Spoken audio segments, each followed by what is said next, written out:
Yan, hello po sa ating lahat. Kalinga Prab ay agad nga pong kinausap ang kanyang pinsan.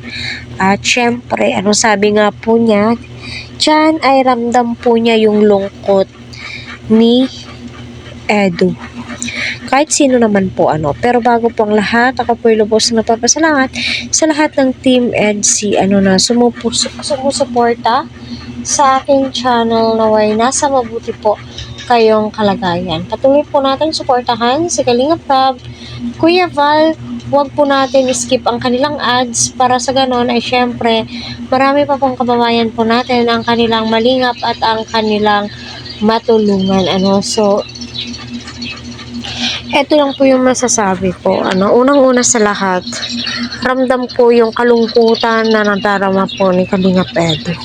Doon pa lamang po sa video is kitang-kita mo na po na tila na-awkwardan siya or uncomfortable po siya. 'Di ba? Kaya yan kino-comfort po siya ng kanyang pinsan, which is yan naman po talaga ang dapat. No, yan po yung dapat i-comfort mo, lalong-lalo na kapag nakitaan mo ang iyong pinsan na iba na yung nararamdaman.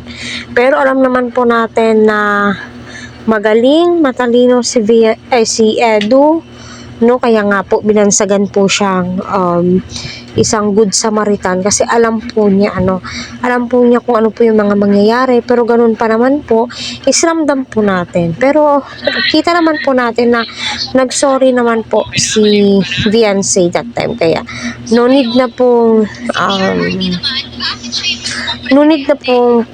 balik-balikan. Pero ang dami ko pa rin pong nababasang comments patungkol nga po dito, kaya patuloy pa rin po nating suportahan ang Team EDC, lalong-lalo na marami pa rin po ang tumatangkilik at nag-aabang sa kanilang dalawa.